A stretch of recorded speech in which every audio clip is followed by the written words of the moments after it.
Maybe I could just become the Fire Wolf.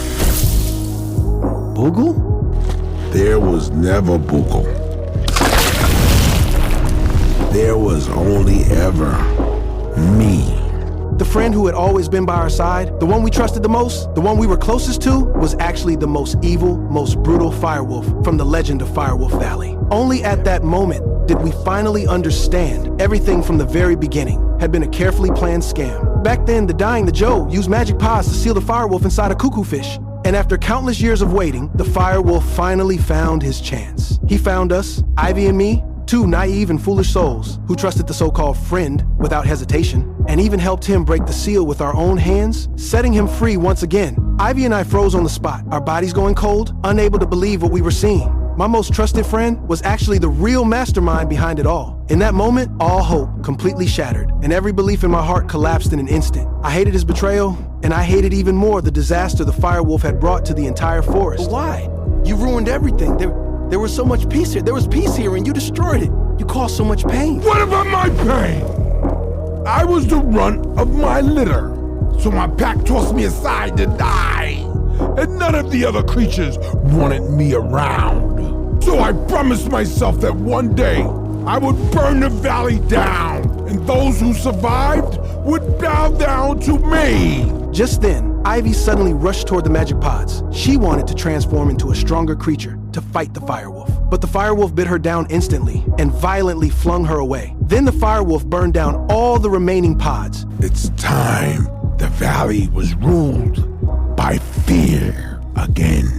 Now fully revived, he clearly wanted to reclaim everything that once belonged to him. But I didn't abandon Ivy. I dragged my weak body, desperately pulling her, even though she weighed several times more than me, step by step, struggling toward Bird Mountain. For an entire day and night, I never stopped and I never rested. With nothing but sheer willpower left, I finally brought Ivy back to Bird Mountain. Ivy? Help her.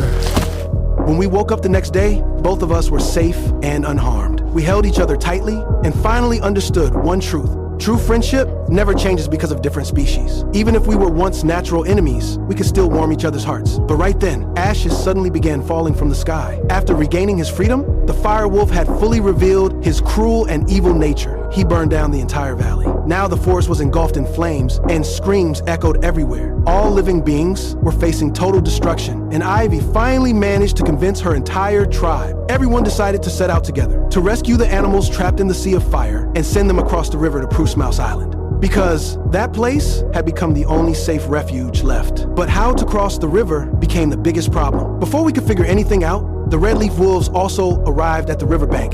Thank you for saving my son. What do you say? Thank you. We can help. They were here to help as well. With the help of the wolf pack, everyone slowly crossed the river using floating logs. But when my dad saw how many animals I had brought back, he completely lost it. Especially when he saw the old rivals, the Gavin birds. He nearly broke down. Is this kid trying to get everyone killed before he's satisfied? No matter how hard I tried to explain that they were only seeking refuge, my dad refused to trust any other tribe. So I had no choice but to tell everyone about the terrifying legend. It turned out everything in the legend was real. The forest now was facing an unprecedented disaster. Only if all tribes worked together would there be a chance to defeat the firewolf. Dad, I know you're scared, but we have to trust each other.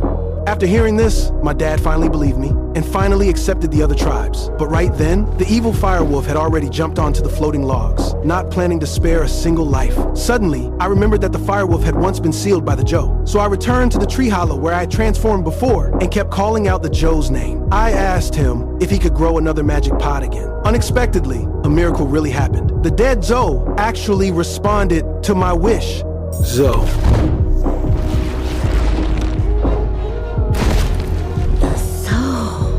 It can't be. Okay, Ollie, we got this. Holly? That's our son! Just as the firewolf was about to storm ashore and unleash slaughter, I, now transformed into the Zoe, was already standing in front of him. I easily extinguished his flames and knocked him straight to the ground. But just as Ivy rushed forward, holding a magic pod, ready to turn the firewolf back into a cuckoo fish again, the firewolf suddenly stood up. The flames on his back instantly burned the pod to ashes. He wasn't gonna fall for the same trick twice. Even though the Dozo's body was enormous, it was far too slow. I couldn't catch the firewolf's agile movements at all. Soon, my entire body was swallowed by flames. All that seemed left for me was total destruction. The firewolf stood high above me, his eyes filled with cold mockery. But right then, countless vines suddenly crept out from the ground, tightly wrapping around his limbs, locking him completely in place. And I gathered every last bit of strength I had left and smashed the rocks blocking the river channel. Then, together with the firewolf, I fell into the river.